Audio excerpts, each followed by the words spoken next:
கேளடி கண்மணி, நான் உங்கள் யாழினி. கதையை தொடர்வோமா?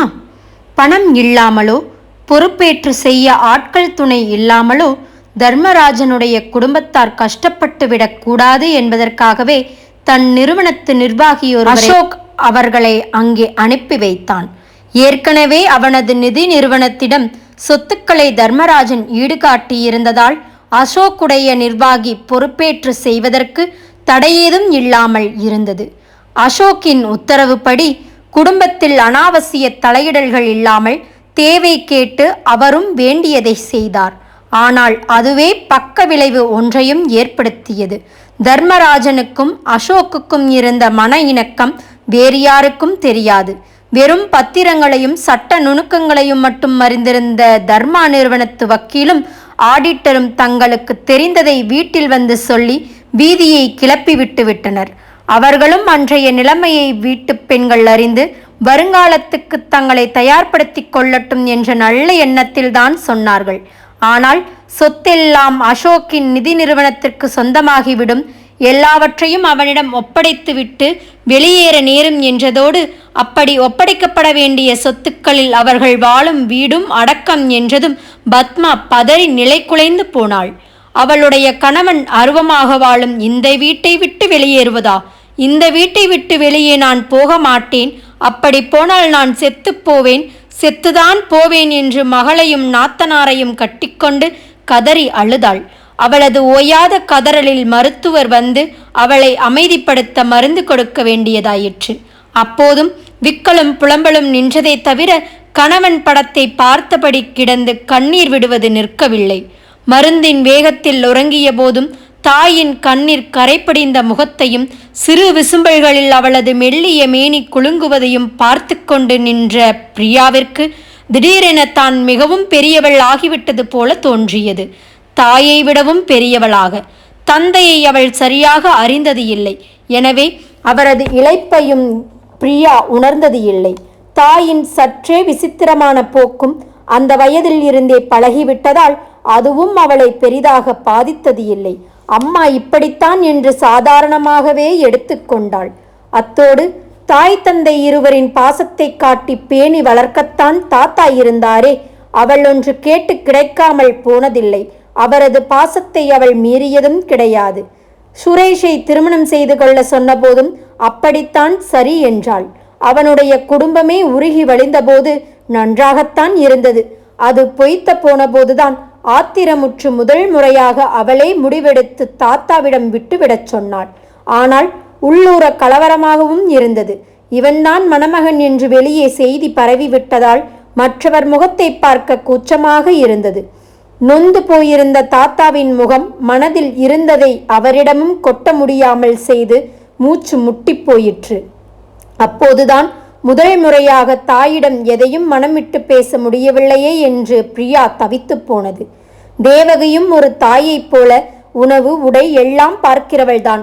அதில் குறை தோன்ற விட்டவள் இல்லை. ஆனாலும் அவளுக்கு பத்மாதான் அதிக முக்கியம். ஒன்றுவிட்ட உறவு என்ற போதும் தம்பியிடம் மிகுந்த பாசம் வைத்திருந்த அவள் தன் தம்பியின் நினைவிலேயே வாழும் அவனுடைய மனைவி மீது அந்த பாசத்தை மாற்றிக்கொண்டாள் போலும். யாரிடமும் எதையும் பகிர்ந்து கொள்ள முடியாமல் தனக்குள்ளேயே குமைந்த பெண் தாத்தா தர்மராஜன் மறைவாள் பெரிதும் கலங்கி போனாள். பாசம் மிகுந்த தாத்தாவின் இழப்பே பெரும் துயரமாக இருக்கையில் அதற்காக ஒரு மூச்சு அழக்கூட வழியின்றி வக்கீலும் ஆடிட்டரும் கொண்டு வந்த செய்திகளும் தொடர்ந்த தாயின் பரிதவிப்பும் அவள் நெஞ்சில் மேலும் சுமையேற்றி அழுத்தின. என்ன செய்வது என்று அறியாத திகைப்பும் மலைப்பும் ஒருபுறம் இருந்தாலும் இந்த நிலையில் அவள்தான் ஏதேனும் செய்தாக வேண்டும் என்பதும் பிரியாவிற்கு புரிந்தது. எனவே அசோக்கின் சகாயம் நிதி நிறுவனத்தினுடைய பிரதிநிதியாக வந்து தர்மராஜனின் அலுவலக பொறுப்பை ஏற்று செயல்பட்டு கொண்டிருந்தவரை போய் பார்த்து பேசினாள். ஆனால் அவரிடமிருந்து பிரியாவால் எதையும் அறிய முடியவில்லை. அவர் மிகுந்த மரியாதையுடன் தான் பேசினார். பொறுப்பேற்று செய்ய ஆளில்லாமல் நிர்வாகம் சீர்குலைந்து போகாமல் காப்பதற்காகவே தான் இங்கே அனுப்பப்பட்டிருப்பதாகவும் மற்ற விவரங்கள் எம்டி அசோக் வந்த பிறகுதான் கேட்டு தெரிந்து கொள்ள வேண்டும் என்றும் மிக்க மரியாதையுடன் கூறி முடித்து விட்டார் அவர். உங்களுக்கு வேறு என்ன பிரச்சனை என்றாலும் தெரிவியுங்கள் மேடம், தீர்த்து வைக்கிறேன். எனக்கு அப்படித்தான் உத்திரவு. முக்கால்வாசி தலை நரைத்து போயிருந்த அவர் அவளை மேடம் என்று அழைத்து பேசுகிறார். அவரிடம் போய் உங்கள் நிறுவனத்து பிரதிநிதியாக எங்கள் அலுவலகத்தில் நீங்கள் உட்கார்ந்திருப்பதுதான் பிரச்சனை என்று சொல்ல முடியுமா? அதுவும் அவருடைய எம்டி உத்தரவுப்படி அல்லவா உட்கார்ந்திருக்கிறார். அப்படி உத்தரவிட்டவனின் வரவுக்காக பொறுமையும் பயமுமாக காத்திருப்பது தவிர அப்போது அவளால் வேறு ஒன்றும் செய்ய முடியாது போயிற்று. தர்மராஜனுக்காக இரங்கல் கூட்டம் ஒன்று ஏற்பாடு செய்யப்பட்டது. நகரின் முக்கியஸ்தர்களும் பல பிரபலங்களும் அழைக்கப்பட்டிருந்தனர். தனிப்பட அழைக்க இயலாவிட்டாலும் எல்லோருமே வந்து கலந்து கொள்ள வேண்டும் என்று பத்திரிகை விளம்பரத்தின் மூலமாக பொதுமக்களுக்கும் ஒரு அழைப்பு விடுக்கப்பட்டது. இது மாதிரி அலட்டுவது தாத்தாவுக்கு பிடிக்காது என்று பிரியா தெரிவித்த போது இந்த கூட்ட ஏற்பாடும் அந்த அசோக்கின் உத்தரவுதான் என்றார்கள். கூட்டத்துக்கு அசோக் வருவான் என்று தெரியவும் ஒருவித அச்சம் கலந்த நிம்மதியோடு அவனது வருகைக்காக பிரியா காத்திருந்தாள். ஒன்றும் புரியாத இந்த ஈரெட்டான நிலை விரைவில் முடிவடைந்துவிடும் என்பதில் நிம்மதி. ஆனால் அவர்களை வீட்டை விட்டு வெளியேறச் சொன்னால் என்ன செய்வது என்ற பயம். கெஞ்சி பார்க்கலாம். ஆனால் இலகாத இரும்பு மனக்காரனாக இருந்தால் பெற்றவளின் கதி. கலக்கத்துடன் காத்திருந்தாள் அவள். அசோக் நேராக கூட்டத்திற்கு செல்வதாக தகவல் அனுப்பிவிட்டு வீட்டினர் வருகைக்காக தர்மா வக்கீல் மூலம் காரும் அனுப்பி வைத்திருந்தனர். பத்மா வர மாட்டார்கள், அவர்களை தனியே விட்டு தேவகையும் வரமாட்டார்கள் என்று சொன்னேன். பிரியாமா, அவருக்கே ஓரளவு உன் வீட்டு நிலைமை தெரிந்திருக்கிறது. அதனால் கஷ்டமாக இருந்தாலும் கடைசியிலாவது ஒரு அரை மணி நேரம் உன்னை வந்து போகச் சொன்னார். அது உன் அம்மாவுக்கு நல்லதாக முடியும் என்றும் சொன்னார். அவர் மனதில் ஏதோ இருக்கிறது. பெரியவரை பற்றி மிகவும் மரியாதையாக பேசுகிறார். இருவருக்கும் 7 ஆண்டு பழக்கமாமே. நீ நம்பி வர வேண்டுமே என்றுதான் என்னையும் அழைத்து வரச் சொன்னார். நானும் ஆன்ட்டியும் பக்கத்திலேயே துணையிருப்போம். தைரியமாக வாம்மா என்று வற்புறுத்து அழைத்து போனார் வக்கீல். இரங்கல் கூட்டம் பிரியாவை நெகிழ வைத்தது. பிரபலங்களை பார்ப்பதற்காகவோ என்னவோ பெரிய கூட்டம் கூடியிருந்தது. பார்க்க முடிந்தது. அலங்கார விளக்குகள் இன்றி தெளிவான வெளிச்சத்தில் எல்லோரையும் தெளிவாக பார்க்க முடிந்தது. அதேபோல பிரபலங்களும் நிகழ்ச்சிக்கு ஏற்ற நடையுடை பாவனங்களை மேற்கொண்டிருந்தனர், பக்காவான பாதுகாப்பு ஏற்பாரோடு. தர்மராஜனின் ஆளுயர படத்தை பார்த்ததுமே பிரியாவின் கண்கள் கலங்கிவிட்டன. கண்ணீரை அடக்க பாடுபட்டு கொண்டிருந்த நிலையிலும் அமைதியும் கட்டுப்பாடுமாக கூட்டம் நடந்த விதம் அவள் மனதில் பதிந்தது. ஓரமாக நின்று கண்ணசைவாலும் விரல் முனைவாலும் தன் நாட்களை இயக்கிக் கொண்டிருந்த அசோக் வக்கீல் காட்டவும் பிரியா சற்று திகைத்தாள். சுமார் 3 மாதங்களுக்கு முன்பாக தாத்தாவின் அலுவல் அறையில் பார்த்த முகம். அப்போது ஒன்றும் பெரிதாக நினையாத போதும் ஒரு தொழில் பேச்சுவார்த்தை நடக்கும்போது அனுமதியின்றி குறுக்கிட்டது அநாகரிகமோ என்று அவள் ஓரிரு முறை நினைத்ததுண்டு. பிறகும் சுரேசன் குடும்பத்தோடான நிகழ்ச்சிகளோடு இதுவும் அவ்வப்போது ஞாபகம் வந்து அவளை உறுத்தியிருக்கிறது. இப்போது இன்னமும் அதிகமாக உறுத்தியது. பிரியா வரும் முன்னரும் பலர் பேசியிருக்க வேண்டும். தொடர்ந்து அவள் கேட்ட அளவில் அசோக்கின் எளிமை, இரக்க சுபாவம், நேர்மை, உழைப்பினால் மட்டுமே அவர் தொழிலை வளர்த்த விதம் பற்றித்தான் எல்லோரும் பேசினார்கள். மாவட்ட பிரமுகர்களை பகைத்து கொள்ளக்கூடாது என்பதற்காகவோ அல்லது வேடிக்கை பார்க்கவோ அசோக்கின் தொழிலில் வீழ்த்தியவர்களும் அழைப்பின் பேரிலேயே கூட்டத்துக்கு வந்திருந்தனர்.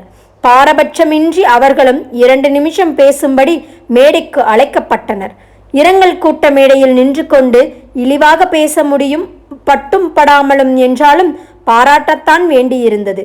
பின்னர் பேசிய நகராட்சி தலைவர் அவர்களது பாராட்டை பற்றி மட்டும் குறிப்பிட்டு தொழில்துறை எதிரிகளையும் தன் குணத்தால் கவர்ந்த உத்தம தர்மராஜன் என்று கூறிய போது மக்கள் கூட்டத்தில் எல்லோரும் ஒப்புதலாய் கைதட்டினர்.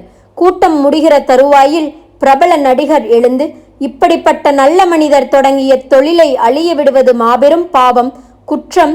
இன்றிலிருந்து தர்மா தயாரிப்புகளை என் வீட்டில் பயன்படுத்தப் போகிறேன் என்று அறிவித்தார்.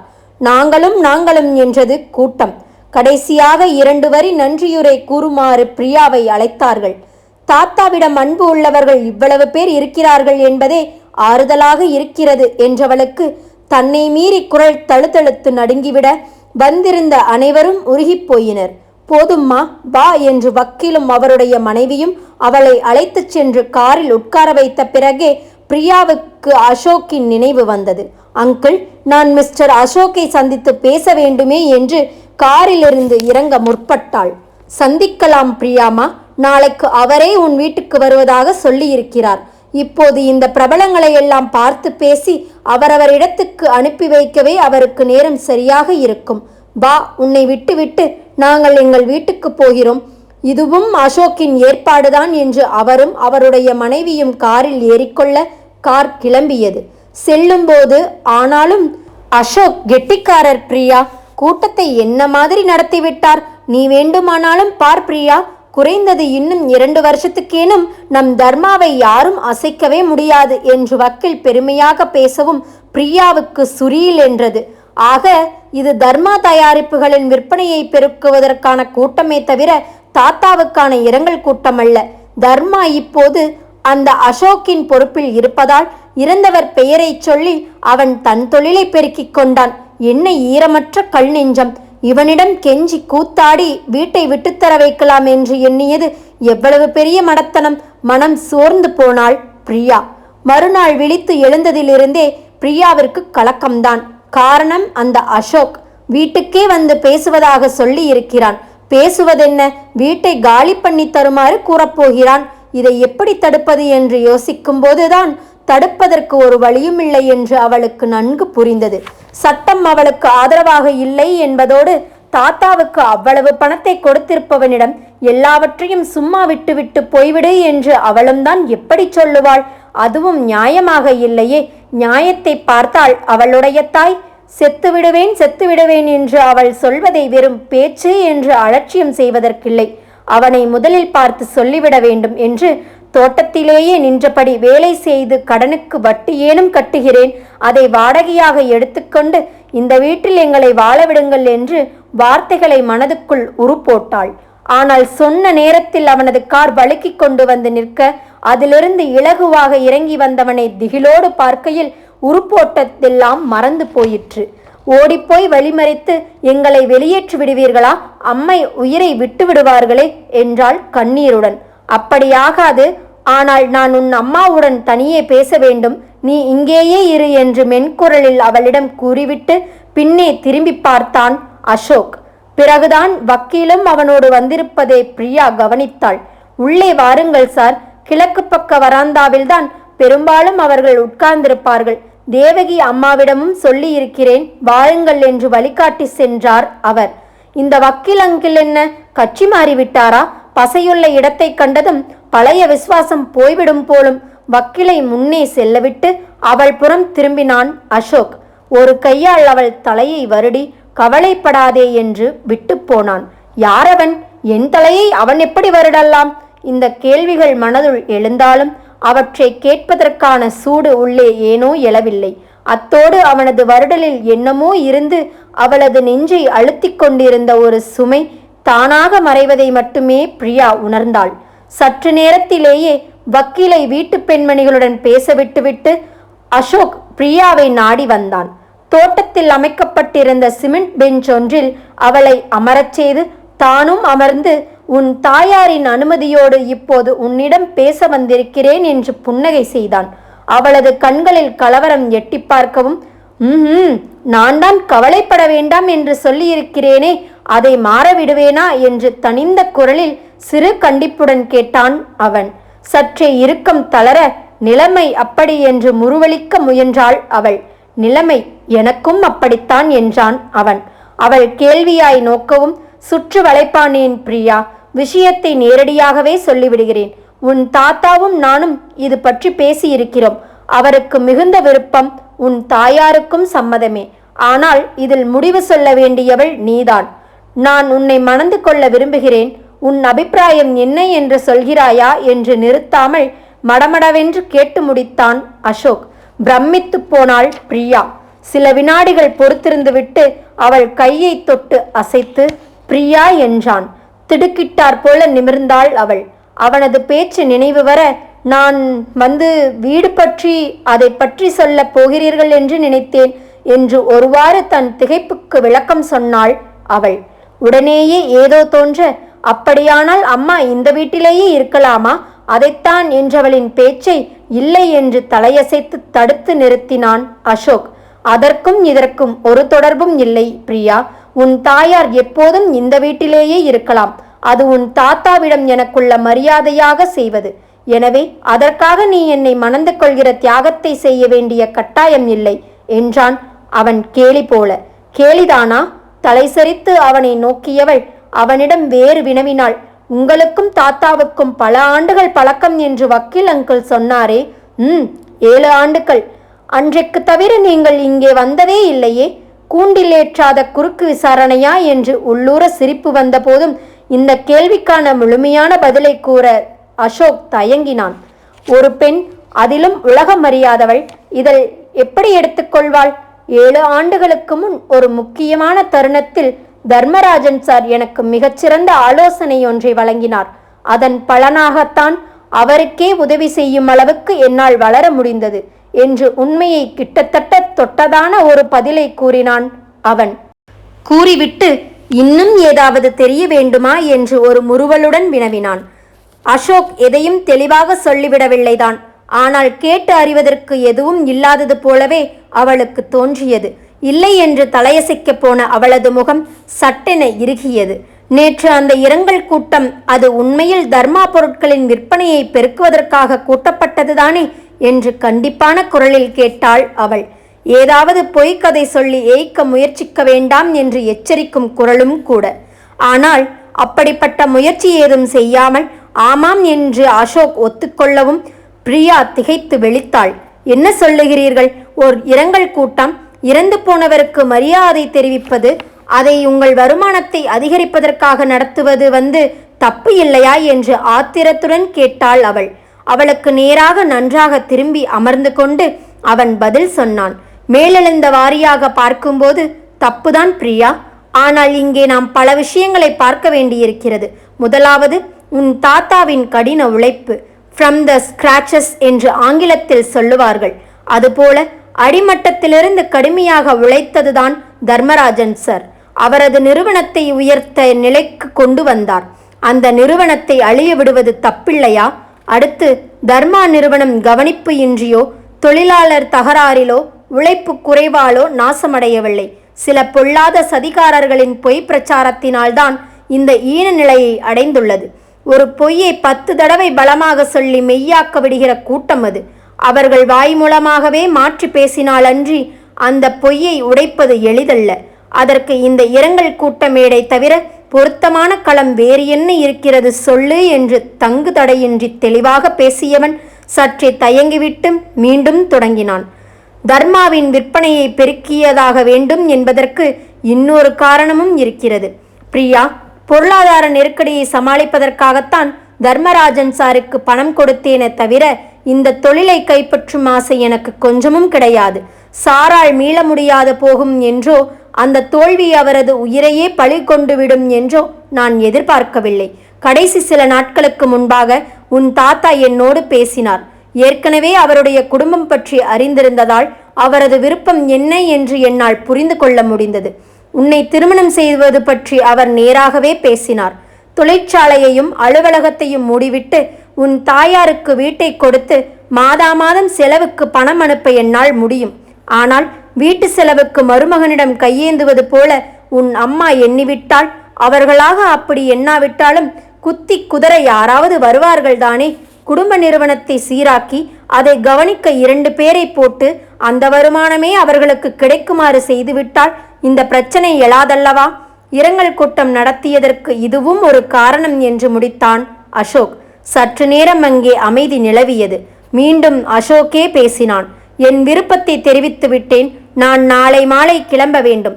அதற்குள் உன் முடிவை தெரிவித்தாயானால் நன்றாக இருக்கும் என்றவன் அருகில் அமர்ந்திருந்த அவளது கையை லேசாக தொட்டு, அது நல்ல முடிவாக இருந்தால் நான் சந்தோஷப்படுவேன் என்றுரைத்து தன் பேச்சை முடித்தான். அத்தோடு கையை விலக்கிக் கொண்டு வருகிறேன் என்று எழுந்து நடக்கலானான். தயானந்தன் உதவியிராவிட்டால் பேங்க் கடனில் எல்லாம் மூழ்கி ஏலத்துக்கு வந்திருக்கும் என்று தாத்தா இறந்தபோது வக்கீலும் ஆடிட்டரும் சொன்னது பிரியாவிற்கு நினைவு வந்தது. ஆனால் பேங்குக்கு பதிலாக அசோக்கின் நிதி நிறுவனத்திடம் எல்லாம் போகப் போகிறது என்று பிறகு சொன்னார்கள். அதை கேட்டு அவன் மீது வெறுப்பை கூட அவள் வளர்த்து வைத்திருந்தாள். ஆனால் இவன் எவ்வளவு யோசித்து செய்திருக்கிறான்! இவனை விட ஒரு சிறந்த மருமகன் அம்மாவுக்கு எப்படி கிடைப்பான்? அத்தோடு தாத்தா கேட்டதாகவும் சொன்னானே, கட்டுக்கோப்பாக உடலை வைத்திருக்கும் விளையாட்டு வீரனின் இலகு நடையோடு தோட்டத்து புல்வெளியை கடந்து சென்று கொண்டிருந்தவனின் தோற்றமும் நடையும் அவளது நெஞ்சில் பதிந்தன. அந்த வினாடியில் அவளுள் ஏதோ மாற்றம் நிகழ்ந்தது. சார் என்று அவனை அழைத்தாள் பிரியா. திடுமென தொண்டை கமறி சத்தம் மெலிதாக ஒலிக்கவே தான் அழைத்தது அசோக்கின் காதில் விழுந்திருக்குமோ என்ற சந்தேகத்தில் அவனை மறுபடியும் கூப்பிட பிரியா எண்ணும் போதே அவன் திரும்பிவிட்டான். அவளையே பார்த்து, என்னது சாரா என்று புருவம் உயர்த்தி ஆச்சரியமாக கேட்டான். சற்று திகைத்துவிட்டு மிஸ்டர் அசோக் என்று இழுத்தாள் அவள். பொய்யான நெடுமூச்சுடன், இது பரவாயில்லை, ஆனாலும் நான் நினைத்தது இதுவும் அல்ல, போகட்டும், எதற்காக அழைத்தாய் என்று வினவினான் அசோக். என்ன நினைத்தீர்கள்? அது நீ எதற்காக அழைத்தாய் என்பதை பொறுத்தது என்றான் அவன் பூடகமாக. கண்களை மலர்த்தி அவனை பார்த்துவிட்டு வேறுபுறம் நோக்கினாள் அவள். அதாவது தாத்தாவின் விருப்பப்படி அதாவது என்று தயங்கியவாறு அவனை ஓரக்கண்ணால் பார்த்தாள் அவள். நீயாகத்தான் சொல்லி முடிக்க வேண்டும் என்பது போல அவன் கூர்நோக்குடன் அசையாது நிற்கவும் மின்விட்டாய் ஒரு பார்வையை செலுத்திவிட்டு, உங்களை சந்தோஷப்பட வைப்பது என்று முடிவு செய்து விட்டேன் என்றாள் அவள் தலையை நிமிர்த்து. வாய்விட்டு சிரித்தபடி அவள் அருகே வந்து அமர்ந்தான் அசோக். அவளது கையை பற்றி விரல்களில் லேசாக முத்தமிட்டு, நன்றி கண்மணி என்றான் அவன். மெய்யாகவே என்னை சந்தோஷப்பட வைத்து விட்டாய். விரல்கள் குறுகுறுக்கவே கையை இழுத்து கொண்டாள் பிரியா. அவசரமாக எழுந்து அம்மாவிடம் அத்தையிடம் சொல்ல வேண்டும், அவர்களும் சந்தோஷப்படுவார்கள் என்றவள் சட்டென திகைத்தாள். திகைப்பின் காரணம் நாளை அறிவோமா? தொடரும்.